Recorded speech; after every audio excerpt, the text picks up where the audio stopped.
"Move, damn it, you're blocking the whole road," the truck driver shouted, slamming his palm on the steering wheel. Horns blared behind him, a chorus of impatience.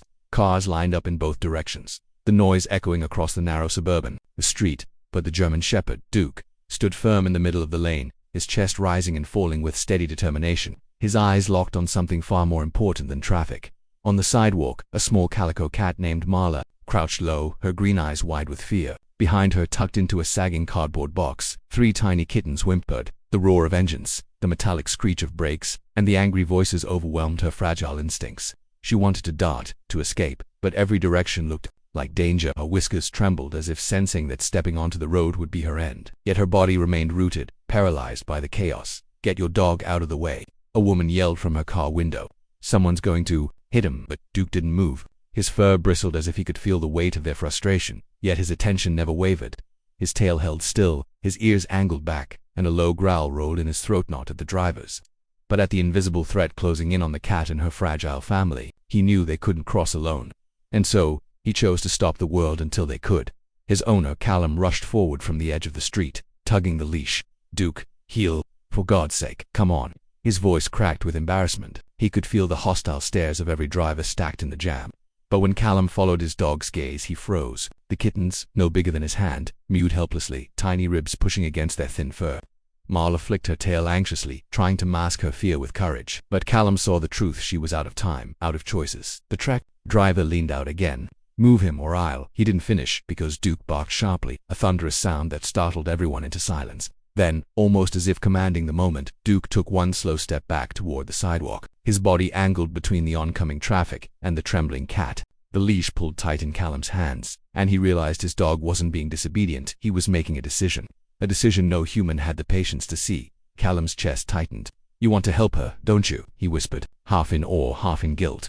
He loosened the leash, his fingers trembling. Duke glanced back once, eyes burning with a strange insistence, and then he moved forward again. Slowly, deliberately, he blocked the lane, pacing like a guard. His paws pressed firm against the asphalt as horns blared once more, but the line of cars hesitated this time. Something in his posture told them this wasn't a game, wasn't random. It was purpose. Marla twitched, her head snapping between Duke and the rumbling vehicles. For a breathless second, it seemed she might bolt, away with her kittens still trapped in the box. But then Duke barked again, louder but not aggressive. It was a call. Her ears flicked, her muscles coiled, and with trembling legs she nudged the box forward. One kitten tumbled out, squeaking, and Duke immediately lowered his body to shield it from the road. The sight silenced even the loudest driver. A dog, stopping traffic, just to guide a cat's fragile family. The moment stretched long and fragile. Callum's throat burned as he watched Duke hold his ground. For years, Duke had been his loyal companion, a dog who obeyed every command, who fetched newspapers and guarded their home. But this was something different. It wasn't obedience, it was empathy. A raw, undeniable empathy that humans too often buried under convenience and noise. One by one, Marla nudged her kittens across the lane, their tiny paws padding uncertainly on the asphalt. Duke shifted with them, forming a living barrier between their frailty and the steel monsters that could end them in an instant. Callum felt tears sting his eyes, unashamed and shaken. He realized Duke wasn't just saving the cats, he was teaching every human watching what patience, compassion and courage looked like. By the time the last kitten crossed, the entire street had fallen silent. Drivers who had cursed minutes ago sat frozen, their anger diffused into quiet astonishment. Marla turned once, her tail flicking in gratitude, before vanishing with her family into the bushes beyond the curb. Duke stood in the middle of the road, panting hard, his chest heaving, but his eyes followed them until they disappeared safely into the green. The truck driver finally leaned out again, but this time his voice was different, softer. "Good dog," he muttered, almost ashamed of his earlier rage. One by one, the cars eased forward, slower now, their drivers unusually cautious. And in the middle of it all, Callum knelt down and pressed his forehead to Duke's. "You didn't just stop traffic, buddy," he whispered, his voice breaking. "You stopped all of us long enough to remember what it means to care." And for Duke, that was enough. He wagged his tail once, a quiet victory, before padding back to the sidewalk, his mission complete. The evening fell heavy over the town, and Callum couldn't shake the image of Duke standing in the road, refusing to move until Marla and her kittens were safe. Even hours later, when the house had grown quiet and the street outside lay still, that moment replayed in his mind like an unfinished story. Duke rested near the window, head on his paws, eyes fixed on the shadows beyond the glass as if waiting for something or someone. Callum knew his dog's instincts were sharper than his own, but this felt different. It wasn't about protection anymore. It was about connection. and Duke wasn't ready to let go. 2 nights later, the sound came. Again, a faint mewling carried through the breeze, so soft it might have been mistaken for the cry of an insect. Duke's ears pricked immediately, his body alert, tail rigid against the floor. Callum rose from his chair, setting down the mug he had been holding, and followed Duke to the back door. When he opened it, the cool night air rushed in, bringing with it the unmistakable sound of desperation. Duke didn't wait for permission. He slipped into the darkness, muscles taut, nose to the ground. Callum hurried after him, his heart racing with a mixture of fear and anticipation. The cries grew louder as they reached the line of bushes near the alley. There, half hidden beneath a pile of damp leaves, Marla lay trembling, her sides rising in uneven bursts. One of her kittens pawed at her face, nudging weakly as if begging her to rise. The others huddled close, their small bodies pressed together in confusion. Something was wrong, terribly wrong. Callum crouched low, the sharp scent of sickness mingling with the earthy dampness of the ground, and realized Marla was struggling to breathe. Her body shook violently, her mouth opening and closing with no sound but the rasp of failing strength. Duke wind, pacing beside her, nudging her gently as if urging her not to give up. His eyes were wide, frantic, filled with a kind of worry Callum had only seen in humans watching their loved ones slip away. For the first time, Callum felt completely powerless. He wasn't a veterinarian. He had no medicine, no skill to heal. Yet the sight of those kittens pressing against their mother, their future bound so tightly to her survival, cut deep into his chest. He couldn't stand by and let nature decide so cruelly. Something inside him broke open, and without thinking further, he scooped Marla into his arms, ignoring the thorns and dirt, while Duke circled protectively around the kittens. The town's emergency vet clinic wasn't far, but each minute on the road felt like eternity. The kittens cried in the cardboard box on the seat. Duke pressed against them as though guarding their fragile hope, and Marla's body grew heavier in Callum's arms. His knuckles whitened around the steering wheel, the hum of the engine drowning out his whispered pleas. "Hold on. Just hold on. Don't make them grow up without you." His own voice sounded foreign, cracked with urgency, as if he were begging for more than just the cat's survival. Perhaps he was begging for something to prove that kindness, once chosen, wouldn't be wasted at the clinic. The fluorescent lights glared harshly against the midnight hour, but the staff rushed to action without question. A young vet named Alina took Marla from Callum's arms, her movements efficient yet gentle. "She's weak. Severe dehydration, maybe an infection. We'll try." Those words, "will try," echoed inside him with both hope and dread. He watched through the glass as they worked, tubes and fluids surrounding the fragile body of a mother who had already given everything she had left to protect her kittens. Duke pressed his muzzle to the glass, whining low, as though he understood the stakes better than anyone else in the room. The minutes dragged, then blurred. Finally, Alina stepped out, her face unreadable. "She's stable for now. It'll take time, but she has a chance." Relief rushed through Callum so hard he had to grip the edge of the counter. Duke let out a sharp, almost triumphant bark, startling everyone, but then settled quickly, his tail thumping once against the floor. The kittens mewed loudly from their box as if sensing the shift in the air. For the first time in hours, hope seemed possible. But that hope carried a weight Callum hadn't expected. When Alina returned, her tone shifted. "She need care, medicine, fluids, warmth, and the kittens. They'll need regular feeding. It's not a small responsibility." The words hung heavy. Callum had never imagined himself in this position. He had Duke, his loyal companion, but the thought of nursing a fragile cat and her 4 tiny offspring felt overwhelming. Yet when he looked down, Duke was already nosing the box gently, licking one of the kittens with a tenderness that struck Callum to his core. His dog had already chosen, and perhaps, in that moment, so had he. The drive home was quieter this time. Marla, weak but breathing, rested in a blanket-lined crate beside him. The kittens had curled into her warmth, their tiny bodies rising and falling in rhythm with her shallow breaths. Duke sat tall in the back seat, eyes never leaving them, as though he knew their lives now rested in his watch. Callum's chest tightened again, but not from fear this time. From something far more dangerous: attachment. What had started as a single act of defiance in the road had unraveled into a bond none of them could walk away from. Yet even in the quiet, a shadow lingered. Because deep down, Callum knew survival was never guaranteed. And sometimes, the cruelest twists came not from strangers or traffic, but from the fragile battle between life and death itself. The silence that followed that moment of rescue did not last long. By the next day, the story of Duke's act had spread through whispers, small talk, and eventually across the local news. Callum had not intended for it to be shared. To him it was a private memory of awe, of standing powerless while his dog revealed a level of compassion that even he had never imagined. But once a bystander's phone recording surfaced online, the world knew. Strangers who had cursed Duke in traffic now praised him as a savior, calling him the shepherd with a lion's heart. Yet for Callum, the recognition brought more unease than pride. Deep inside, he sensed that what Duke had done wasn't a show for cameras, nor a simple act of kindness. It had been an instinct born of something deeper, something that Callum still couldn't quite understand. For days afterward, Duke changed. He still wagged his tail when Callum returned from work, still barked at the postman, still followed his familiar routines. But his eyes carried a weight that hadn't been there before. He spent long stretches near the fence at the back of the yard, gazing toward the stretch of woodland that bordered the neighborhood. Sometimes he whined softly, almost mournfully, as if calling to something unseen. Callum tried to dismiss it at first, telling himself it was nothing more than restlessness. But each evening, as the sun fell behind the trees, Duke would grow more agitated, pacing, ears perked, his body stiff with alertness.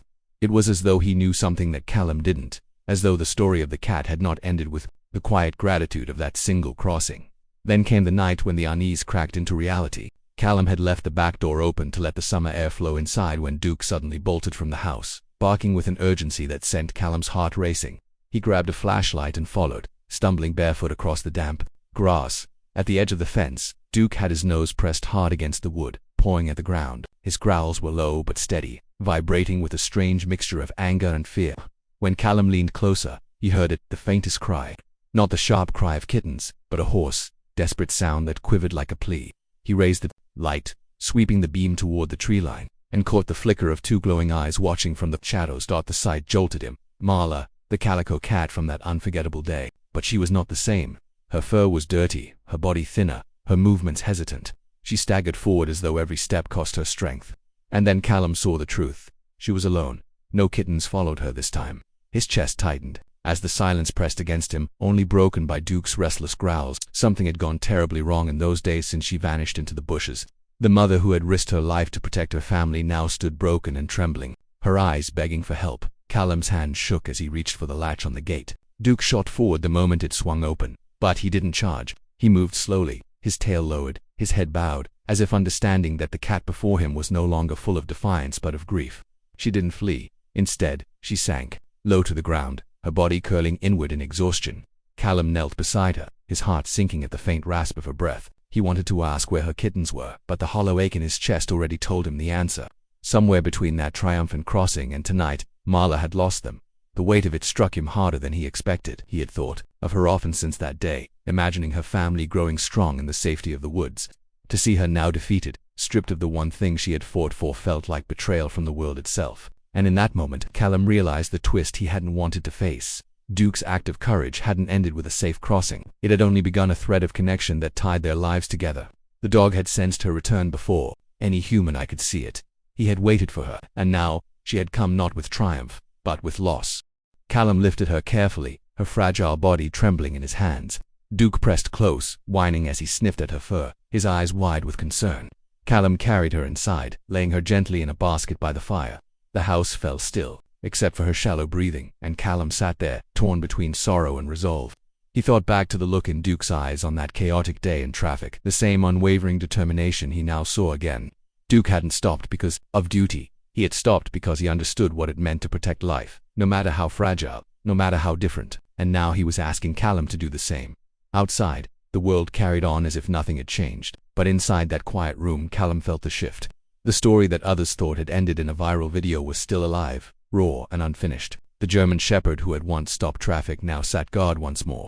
Not against speeding cars but against the creeping shadow of despair that had followed Marla back to them. And as Callum reached out to stroke her fading fur, he knew this was only the beginning of something far more fragile, far more demanding than he had imagined. The rescue wasn't over. It had only deepened, and the true test was just beginning. Road had returned to its usual hum of traffic, but Callum couldn't shake the weight of what had just happened. Duke walked beside him, tail lowered, his steps heavy, as though the act of shielding that cat family had drained him more than any long run ever could. Callum kept glancing at him, unable to understand how a creature could hold such quiet wisdom, such instinctive mercy, while the humans around them had been so quick to anger. But the street ahead carried a stillness that felt deceptive, as if the story hadn't finished yet.